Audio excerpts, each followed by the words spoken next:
What up, everybody? So we're gonna play some X Defiant. Before we get to X Defiant, I do want to check out this video with you guys. It's called Live Service Ruined Gaming by NovemberHotel. I want to keep it with y'all. So we're gonna watch that, and then we're gonna play X Defiant. Let's check this video out. It's not. I feel like when it comes down to it, just to get like a little conversation in here. It's not a surprise to have this thought process that live services ruin games, because it kind of has. Games aren't being made to their fullest potential anymore, because it's easier to put out a game as a service and make money immediately than it is to have like a complete game and release it, and basically your initial profit margin or initial amount of money you're going to make is that launch day, or those first few like weeks or month of the launch release. You won't make money on the back end. Whereas with live service games, you can put out a half-finished game and make money basically not only the day you release that game, but you're making money every single day throughout that game's life cycle immediately. That's pretty much like why studios do it. I want to preface this by saying it's not really developers' fault. A lot of people like to blame developers. For the most part, developers don't actually have a say in the pricing model of the games. It's the marketing team, the publishers, the CEOs, CFOs, things like people like that. People who aren't necessarily working on the game themselves, people who are basically leadership and the marketing team are the ones who impose all of these monetization of video games. Where a lot of developers would much rather just make a good video game and have people freaking fall in love with it. Games as a service, or live service games as we all call them today, are games that forever evolve with new tools and features and grow larger and larger with consistent content drops for months or even years post-launch. Players get a constant influx of content, and developers get a constant influx of money. In theory, live service games can be the best games ever made for both parties, the very definition of a win-win. But, and this is a pretty big but, what does the current reality of live service actually look like? Jesus Christ. Broken launches, roadmaps, hotfixes, server maintenance, patch notes, dev updates, dev apologies, missing features, removing content, disabling content, lack of content. But no matter what, that cash shop is always fully stocked and functioning without fail. Live service didn't really turn out the way many of us envisioned when we think about the potential live service gaming can offer. And to put it mildly, live service games have been very disappointing. And to put it more realistically, live service games have been destroying the gaming industry in front of our eyes. Now, companies aren't solely to blame here. They can only get away with things that the customers will tolerate. Mickey D's can't charge $30 for a McDouble, even if they want to, because their customers just won't stand for it.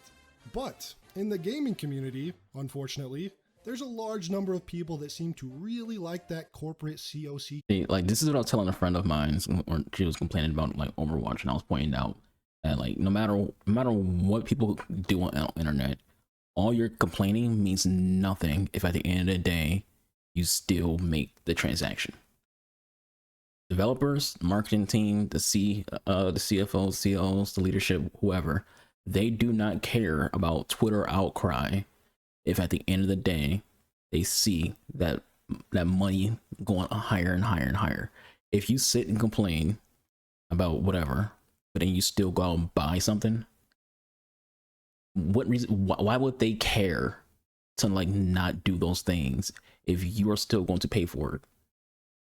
It wouldn't make sense. Like, if you're put yourself in their shoes, put yourself in the shoes of a business person who runs a $1 billion company. Why would you change up your practices if no matter what people complain about, they still buy it? If you hate how Overwatch 2 is right now, but you still buy the battle pass, you are enabling the behavior. If you hate what Halo's doing when it comes to like how skins cost $20, you are enabling it by buying those skins. They don't care if someone on Twitter is complaining if people are still buying something. A lot of, like I said a lot when it comes. Let me fix my camera. It's like just a little not where I want it to be. Anyways, I said this before, when it comes to like accountability, a lot of people, when they complain about stuff, they try to like only complain about whatever's inside their box of a narrative. They don't want to have themselves or anyone like them accountable. In this particular situation, a lot of gamers enable these practices. A lot of gamers are taking part in allowing this stuff to happen, regardless of the fact that, you know, they complain about it at the same time. But if you say you don't like something and you still like purchase it, they gotta have good morals. You want these businesses to have good morals when you're still spending the money. You know, so you can sit here and complain all you want. If you're still spending the money, you're part of the problem. Like, say this when it comes to like sport games. Madden has been the same game every year for 20 plus years. ESPN 2K has been the same game, and worse, it's been a gambling simulator for a few years now, and people complain about it, but they still buy the new Madden every single year. They still buy the new 2K every single year. If you're still paying for something, you are part of the problem. Just because you feel like you complain about on Twitter, that doesn't make you an activist or anything like that. You're still a part of the problem because you're still playing the, not only just, you're still freaking like paying for like all these microtransactions, you're still playing the game. You know, because they still make money off you launching the game, because you're keeping their player count up, and their player count being up means they're going to have their server still on and things like that. So if you're saying whatever you want to say about a video game and then you still turn it on, you are a part of the problem. Like, imagine if I sat here and just rattled off about Rainbow Six Siege, and then at the end of this video, I go play Siege. This isn't anything about Siege. I'm just using an example because it's a game that I play. Imagine if I complain not about Siege, say all this about the developers and all this about microtransactions and how much skins cost, how much the elite skins cost, things like that, and then I go out and buy an elite skin, or I go out and just play the game in general. Ubisoft wouldn't care about my complaints if I'm still playing the game. They still have me hooked. The same thing comes to like Destiny. That's why I don't play Destiny often anymore, because like, you can sit here and complain, like, oh, I hate how they, you know, do the season passes, I hate how they do dungeons, I hate how to do this, and you still play the game. So like, you're enabling the behavior, and a lot of the dialogue and conversation when it comes to this kind of stuff always excludes the player. The player is part of the problem. Okay. Cock. They give into and actually defend these corporations at every single turn with some of the most basic cuck responses. And I don't use that term lightly. In fact, that might be the only time I ever use that term. But if you make excuses for and encourage something or someone to fuck the thing you love, isn't that the definition of being a cuck? I don't know. I've never seen the actual definition of what cuck is.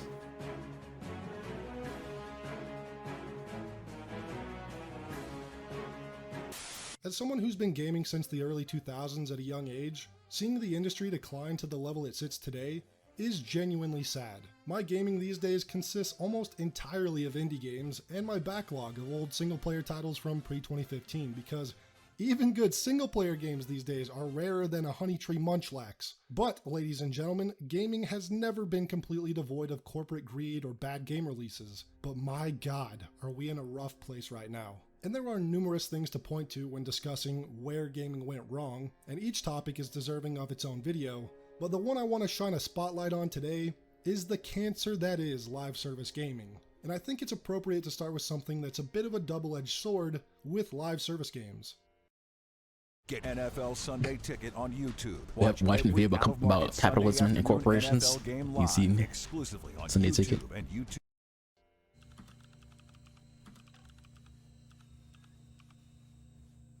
If a game is broken at release, or launches in a state where it didn't reach its potential, developers are given a second chance to improve the game, add to it, fix it, address feedback and balance issues, and it leads to examples like No Man's Sky or Destiny or Sea of Thieves, which are drastically different from their launch state for the better. But this is also a bad thing, because this means game developers and publishers don't have to make their launches count. Before the capabilities of online digital patching, a game had to be good at launch or it would review poorly, which means it sold poorly, and poor sales meant bye-bye studio, which meant companies were almost forced to give us masterpieces like this in order to turn a profit or even just keep the lights on.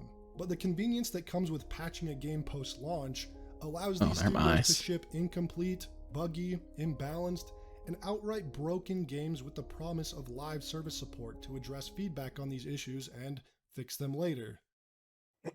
So I'm Justin Truman. I'm the general manager for Destiny 2. Stop right there, criminal scum.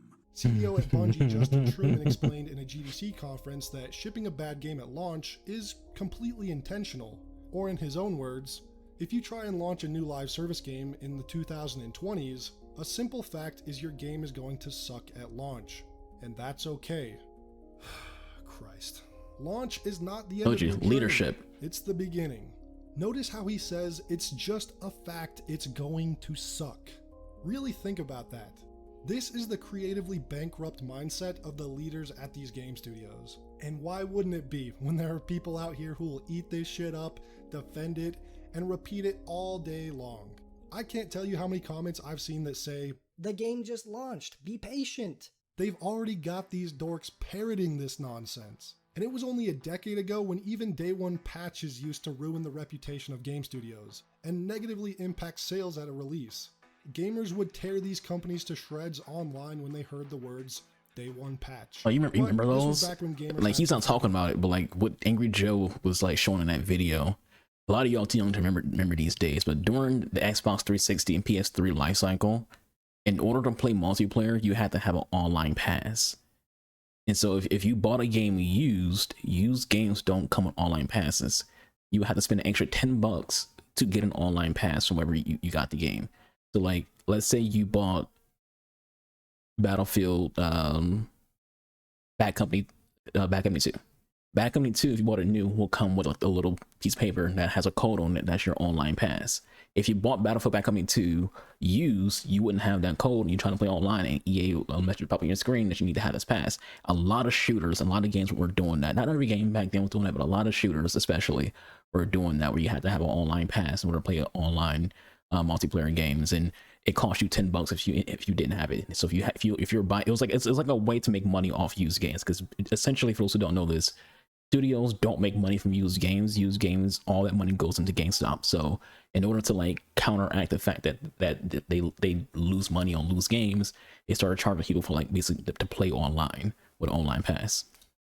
Balls. Because we live in a world now where not even the day one patches fix anything. It takes upwards of a year, or more than that, to fix these games until they're finally playable. And even that, I say lightly. Studios are completely comfortable with overpromise, underdeliver, because they aren't selling a game at all. They're selling a promise. It might be good eventually.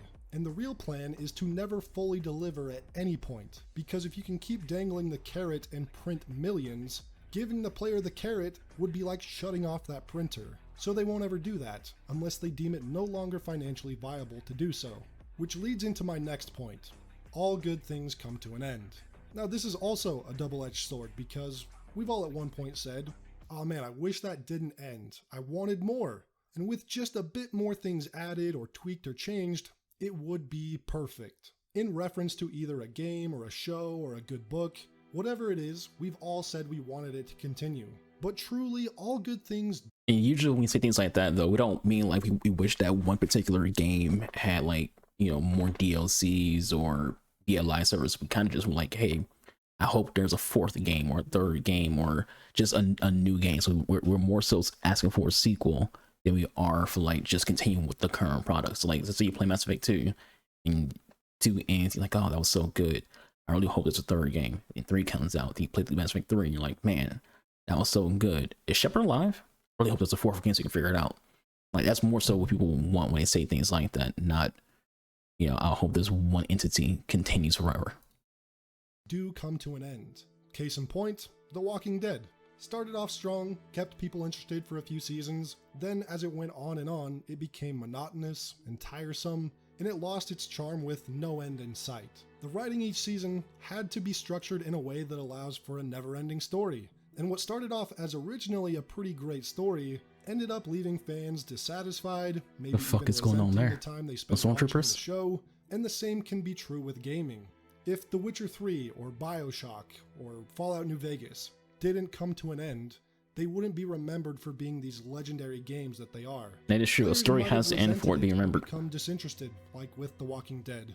You either die a hero or live long enough to become the villain, which is the problem with live service games. It's actually a funny thing, and I say this every time people like use Halo Reach as a reference for like the good old days of Bungie.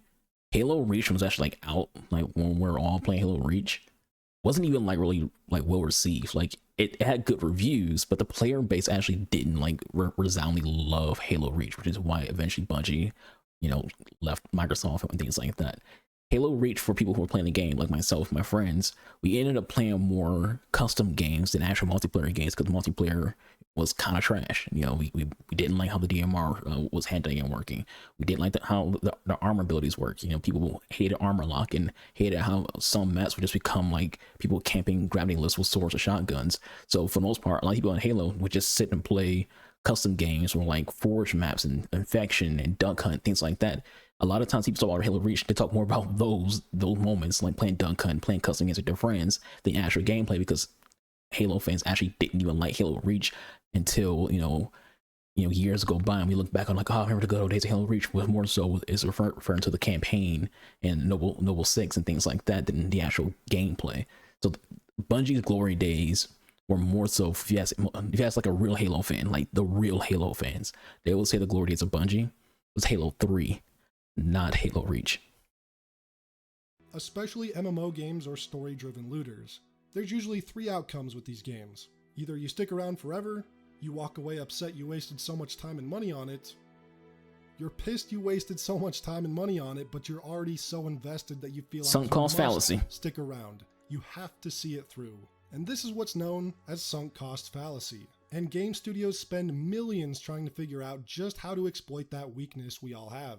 Like Bungie Studios, who despite trying to appear like this super progressive, forward-thinking company, hires several behavioral psychologists to aid in creating ways to exploit things like players' fear of missing out.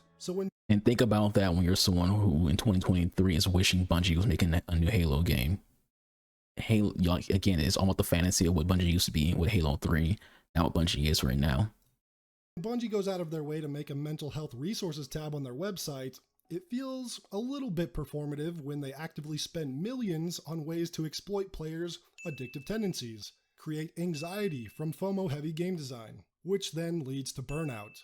3 things Bungie apparently wants to help you fight against. I'm starting to believe these guys don't actually give a shit about their player base. Developers used to think about creating... And again, I was about to turn it's like me just hating on Bungie, which is not. To understand that Bungie is like one of those companies who's always viewed as like very, very positively, and people kind of ignore the real things with them. Like when they were with Activision, people was like, oh, it's all Activision's fault. Then they left Activision and people were, trying to find like a new way to like blame why Bungie is the way it is. Remember that Halo 2, as good as it was, Halo 2 almost didn't get made. And it was actually released in an unfinished way, but it was just good enough to where we didn't, care about the backstory. But it's documentary about Halo 2's development. People at Bungie were like legit quitting their jobs. People were getting divorces, and like it was ruining people's lives because they were so done with that game and so done with the company. Something that would satisfy the player, but now they are being guided to create experiences where satisfaction what is this is shit? Just out of reach. This game looks ugly as hell. And then they've got a cash shop whispering in your ear, buying this might fill that void. But it doesn't, because it's not supposed to. The game isn't. Why are you showing supposed to Gears though? ever fulfill Gears has not been a bad game yet. It's supposed to string you along forever. Yet. But the thing is, it's harder to get sick of something that ends. It's not impossible, AC Valhalla, but it's a lot harder. There's a certain feeling of accomplishment when you actually complete something, and live service will never give you that feeling. I hated that, boss. The carrot will dangle forever. There's a reason so many times you'll hear the sentiment of, this game feels like a job. A full-time job that you don't get paid. That's basically all games like Apex and Destiny right now. Like a dumbass. Because just like a real job, like honestly, like when it comes, when you listen to someone who plays Apex all the time tell you why they play Apex and what they're doing, say, hey, you're doing Apex today. Oh, I'm getting on to do my dailies. Then the next day play Destiny game. What are you doing? Oh, I'm on to do my dailies. So they're not even playing a game to like rank up anymore. They're just playing to get their dailies done, playing to get the battle pass done, playing to get the weeklies done. Destiny is the exact same way. Why are you on Destiny today? Just to get my dailies done, get my weeklies done. I'm gonna get a raid done because this week's raid is going to have a chance to drop in something like this. Like that's a chore. Whenever you're playing a game to do a checkbox, you're not playing a game because you want to have fun. You're playing a game to do a chore. Like I'm going to be playing X Defiant after this video. I'm not getting on X Defiant to do chores. There's no goal other than just playing the game. You know, when I play Diablo, there's no checklist of, okay, I need to do this, and this. I'm just playing the game because you're trying to have fun. But there are games like Destiny and Apex and some other games out there as well where you're only playing it because Battle Pass need to be done. Dailies got to be done. Got to do my weeklies, things like that. You might only These are enjoy sure. it some of the time, but most of the time you just do it because you feel like you must play, so you don't miss out on finishing the Battle Pass. Or you gotta go grind some specific items before they get removed in a few months. And also, like a full-time job, you're on their schedule. You can't play at your own pace or when you want to because everything has an expiration date. From items to earn or content to play, it all has a countdown applied to it. And content gets drip-fed slowly over time rather than all at once. So you're gonna be either waiting around or hurrying to catch up.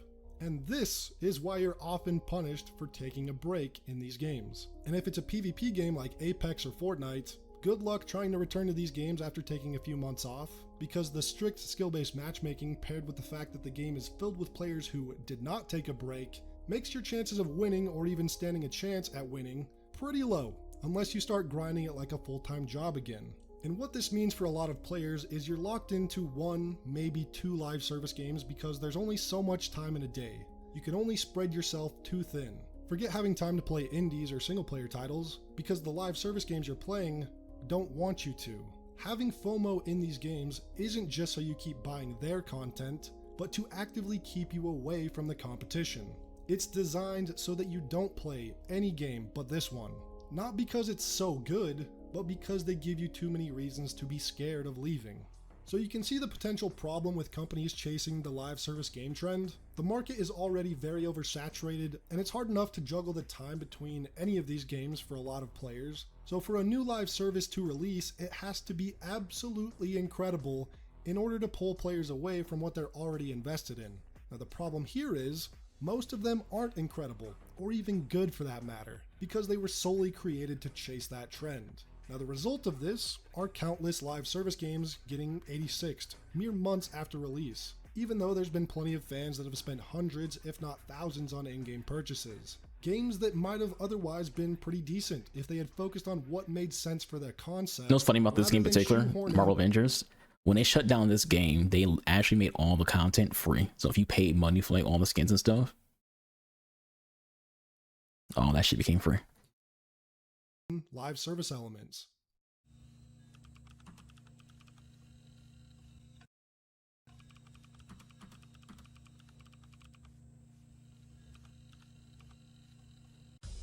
This is probably the biggest problem I have with live service games. Seasons, battle passes, cash shops, these 3 things have replaced traditional progression systems that used to keep players like myself around on a game for ages. I think about the original COD games from COD 4 through Black Ops 2, or Halo 3 or Gears of War.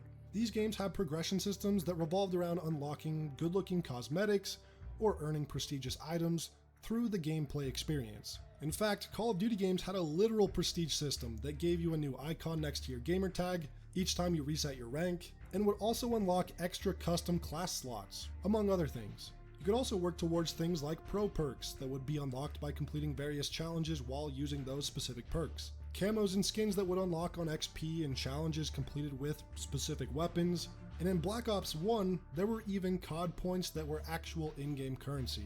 Not a premium currency like the COD points of today, but in-game money you earned through playing. And that could be used to buy and unlock specific cosmetics. And one of the coolest parts about I keep hearing things outside, so keep looking out there, see what's going on. Them in wager matches of gun game, one in the chamber, sticks and stones. Now these are badass ways to progress in a game and engage players long term without the need of drip feeding content or purchasing a battle pass. And the thing is, because the in-game progression was so engaging, many players— I have a saying, and that saying is, if you make good games, people will play it forever. Like, you don't need to do the drip feeding, you need to do like all this, like the nonsense. Just make a good game. People are still playing The Witcher 3. That game came out 2015. People are still playing New Vegas, and that game came out. I forgot. Wait, it's been a long time since the game came out. I still play Mass Effect 1, 2, 3 every single year. I still play all the Halo games once like every January. Here on this live stream, we do a replay of Halo. I've been replaying through Halo for 20 years. Not on Twitch, obviously, because they've been around for 20 years. But like, just myself, like, if you make a good game, people will play it forever. You don't need to freaking do all the nonsense. Just make a good game. Players like myself did not hesitate one bit to drop 15 bucks for a new map pack that would release every few months.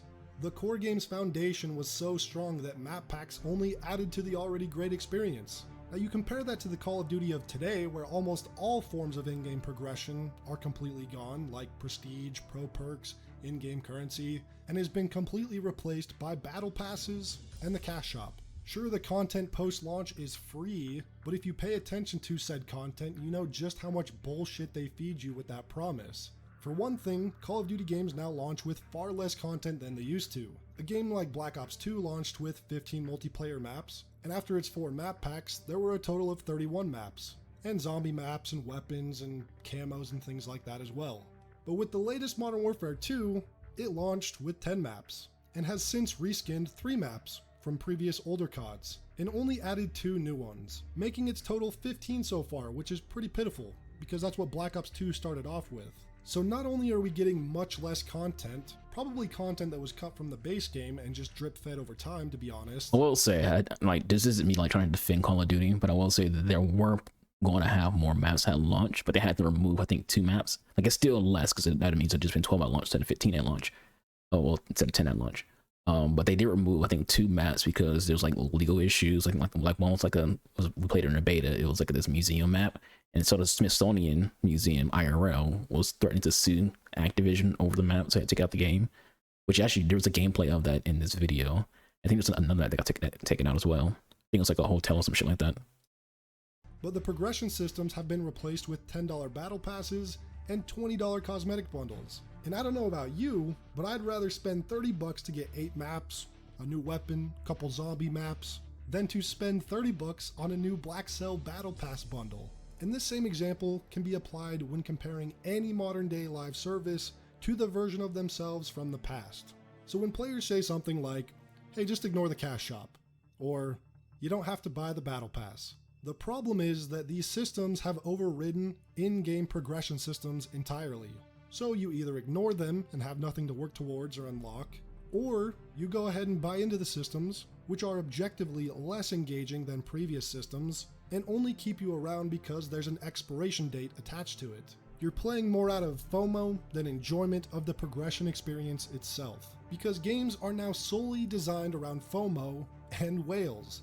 And that's what I think so many people fail to realize. You can't just ignore the fact that a game is missing content and its progression systems in order to foster and nurture these beluga whales and FOMO addicts. It's baked into every single element of the experience. And this is why From Software games are the antidote to this poisonous design philosophy, which is why their games are so popular. Their communities aren't just made up of only elitist, sweaty tryhards like so many normies tend to think. It's made up of people who love there's a huge casual crowd to Souls games. You see another player briefly at a bonfire, and you see their weapon, their helmet, their armor piece, whatever it is, you know that that item is obtainable in the game today, tomorrow, next week, forever. And you're gonna get it through completing some epic challenge or encounter. And it's exciting to see things you've never seen before, because maybe you thought you'd seen everything this game had to offer, but there's always more than you think. And then you uncover and explore areas that may hold new secrets. Now when you compare that to your average live service game, like Destiny 2, where seeing other players in the world, you might see something cool like you've never seen before, but that item most likely came from a battle pass, or a bright engram, or more likely, the cash shop. And I don't know about you guys, but I hate being reminded of battle passes and cash shops in a world I'm trying to immerse myself in. It completely kills the experience the same way it would be if I saw cash shop items in Dark Souls. Now, FOMO tactics and cash shops... Imagine if the way you got the Dark Blade in Dark Souls 3 was just you paid for it. For those who don't, like, I'm pretty sure, I think they nerfed it by now, but like, back when Dark Souls 3 was like, you know, still fresh, the Dark Blade was like just so good. It was like definitely the most broken sword in the game because it had like all the strengths of a great sword, but it had the speed of a straight sword. So you basically had like this weapon that was doing so much damage, and you can just arm one spam all the bosses with no fucking problem. Imagine if you was able to get that just by paying for it. It would just ruined like the thought of grinding for it. So you can only get it one way. You can only get it by grinding freaking the dark race. So you will remove that from the game if you have to pay for it. work on everyone, because a lot of people realize that they're just running on a hamster wheel at some point and decide to hop off and find experiences that still deliver an actual video game. There's a reason Elden Ring, again, sold more copies than a lot of these live service companies can even fathom. It has all the cosmetics, all the progression systems, and all the content, and not one single battle pass or microtransaction. And the best part, DLC is on the way, and that's going to be a day one purchase for most of those satisfied 20 million customers, as has been the case with all previous From Software games and their DLCs. Because making a good game will net positive results. It really is that simple. But that takes talent and a bit of risk. So even with all these live service games flopping left and right, these corporations will continue to invest in them until one of them sticks. And then they will milk it till the end of time. And as much as I wish I could agree with others who say that live service games are just a fad, I just don't think that's true, as far as at least multiplayer games are concerned. Remember that McDonald's example I made in the beginning of the video? Well, we live in a world now where that's the reality with gaming. If McDonald's will charge $30 for a measly burger that's drip fed to you slowly over time, you know, today you get the bun, tomorrow you get the patty, next week you get the mustard and the pickles, what can you do at that point? Well, I guess you would go to the competition, right? But what happens when the competition is charging the same price for all their burgers too? Well, you either pay $30 for a burger, or you make your own burger.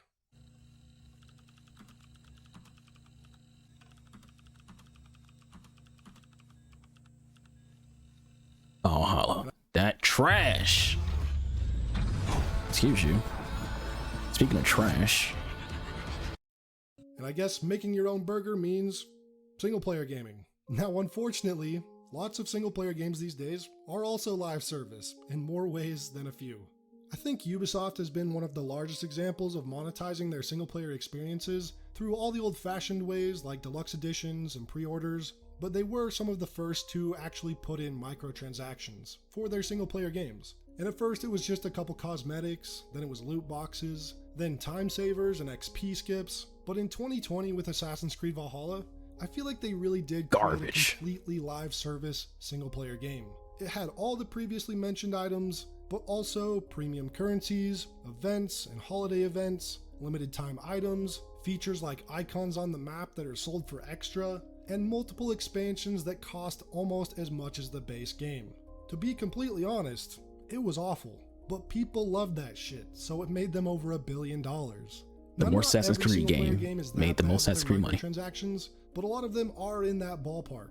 Even a game like Cyberpunk that does not have microtransactions is still treated like a live service game. Updates, overhauls, additions, changes, balance tweaks, addressing feedback, and that's kind of cool, I guess, right? The game desperately does need those things for honestly probably years to come as well. But again, it goes back to that idea that developers don't need to make their launches count anymore. Ship now, fix it later isn't just exclusive to live service multiplayer games anymore. It's infected single player as well. So the only real alternatives to modern gaming is indie games or old single player titles, which I've been doing a lot over the last year and have been really enjoying. And honestly, my backlog is big enough at this point that I'll probably be good for quite a while. But if you'd rather not do that and you want a multiplayer experience, you might seek out indie games again, or mods and custom servers for existing games. Now unfortunately, there's also been an attack on a lot of those from game publishers lately. And say you don't want to do either of those two options, I guess it's either live with it or quit gaming entirely. But I would definitely recommend trying options 1 and 2 because you might be surprised at the enjoyment you can have and the experiences found in those two. But I do genuinely think that live service gaming is here to stay and it's not going away. I think the industry will only lean into it harder and evolve it more and more, potentially to the point where the industry may have another crash, like the one from 1983, which was caused by every publisher trying to pump out half-ass rip-offs of each other, which sounds extremely familiar to today. But realistically, unless more people straight up quit playing them, which isn't likely, they're definitely here to stay. Now, if you'll excuse me, I'm gonna go play some New Vegas. Because people are too addicted to the games they play to just quit the games. Like I said before, people complain about the games that they play, and they'll still play those games because they're too, like, again, goes Overwatch, Call of Duty, Destiny. Apex. Just name any multiplayer game.